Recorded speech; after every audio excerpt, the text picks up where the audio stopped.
अब देख रहे हैं पाक सिंध 24 न्यूज में हूँ आपका होस्ट इरफान शेख ठट्ठा से रिपोर्ट कर रहे हैं मोहम्मद अली शेख ठट्ठा। तालीम की बेहतरी के लिए मोहम्मद अली खटक के 10 साला एहतजाज को खराज तहसीन। ठट्ठा के समाजी रहनुमा मोहम्मद अली खटक के 10 साला एहतजाज को खराज तहसीन पेश करने के लिए घरों में कैंप लगाया गया, जहां शहरियों, सहाफियों और समाजी कारकुनों ने शिरकत की। खटक ने तालीम की बेहतरी के लिए बाजू पर काली पट्टी बांधकर जिदोजहद की, जो अब एक अलामत बन चुकी है। शुरका ने खटक को हार और अजरक पहनाकर उनकी हिम्मत अफजाई की और कहा कि जब तक मियारी तालीम बहाल नहीं होगी एहतजाज जारी रहेगा। मोहम्मद अली खटक साहब जी तैलीम के लाए 10 साल जदोजहद कई, असां उनके जस ॾियूं था कि तैलीम के लाए हेॾो वॾो आवाज़ उजागर कयो, ॻोठनि में वञी, देहातनि में वञी माण्हुनि खे में शहूर पैदा करणु, तैलीम के हवाले सां जेकी जदोजहद कई आहे क़ाबिल तारीफ़ आहे। ऐं गवर्नमेंट ऑफ सिंध के बि जेको सो इन ॻाल्हि ते तवजा ॾियणु घुरिजे त जेके सिंध में बंदि स्कूल आहिनि उन्हनि ते तवजा ॾिनी वञे ऐं एजुकेशन जे हवाले सां अहिड़नि समाज सुधारकनि जे आवाज़ खे अञा बुलंद कयो वञे जीअं त सिंध में तैलीम वधि खां वधि थी वञे। असां सिंध एजुकेशन फाउंडेशन सां वास्ता आहिनि, असांजा ॿारनि में स्कूल हलनि पिया, असां ॾिसूं था कि सिचुएशन आहे तमामु घणी क्रिटिकल आहे। ॿार ॻोठनि में चाइल्ड लेबर आहे, ॿार स्कूल जे लाइ अचण लाइ तयारु कोन्हनि, माउ पीउ उन्हनि खे छॾण जे लाइ तयारु कोन्हनि को। अहिड़ी सिचुएशन में जेकॾहिं मोहम्मद अली साहब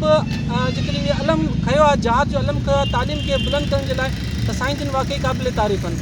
सम्झंदुसि त हिन वक़्तु सिर्फ़ु स्कूल खोलाइण जेको सो ज़रूरी कोन्हे, पर तालीम जेका आहे उहा असांजी सरासर जेका सा तबाह आहे। मथे जेके वेठा तालीमी जेके पॉलिसियूं ठाहिनि था, हींअर जेको इंजीनियर आहे उहो जेको सो इंजीनियरिंग करे थो अचे, पर हुनखे नौकिरी कान थी मिले, हुनजी किथे खपत कोन्हे। को डॉक्टर आहे त हुनजी किथे खपत कोन्हे, को बिज़नेस IT करे थो अचे या मुख़्तलिफ़ जेके किथे कोर्सिस करे थो अचे, डिग्रियूं वठी थो अचे, त उहो किथे हुनजी खपत कान्हे, उहो मजबूरन जेको आहे सो किथे यादि जी बिल्कुलु। हीअं त मुंहिंजी तालीम जी जदोजहद जेका 10 साल पूरा थिया आहिनि, हुन में मुंहिंजी जदोजहद सिर्फ़ु हिकिड़ी आहे, ॿियो मूं कुझु कोन्ह कयो आहे, न को मूं को बिल्डिंग ठाराई आहे, न को मूं कुझु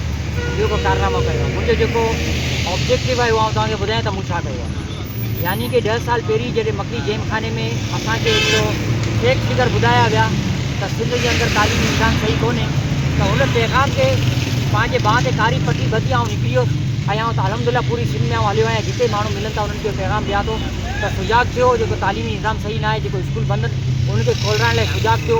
ऐं पंहिंजे स्कूलनि खे खोलाइण लाइ इंतिज़ामिया सां ऐं हुकूमत सां पंहिंजी आवाज़ उथारे। उन ते अलहमदिल्ला में 10 साल में यकीनन हज़ारे माण्हुनि सां मिलियो आहियां ऐं मूं उन्हनि खे इहा आगाही ॾिनी आहे, मूं उन्हनि खे इहा सुजागी ॾिनी आहे। ऐं सिर्फ़ु हिकिड़े फर्दनि खां अलावा मूं जेका सवे रैलियूं कढियूं आहिनि ऐं मुख़्तलिफ़ जॻह ते मूं फोरमनि ते इहो ॻाल्हायो आहे त माज़ी में जेको छठो इल्म जो मर्कज़ हो हुन में हींअर 100 जी तादाद में स्कूल बंदि आहिनि ऐं जेका सरकारी स्कूल तालीम जो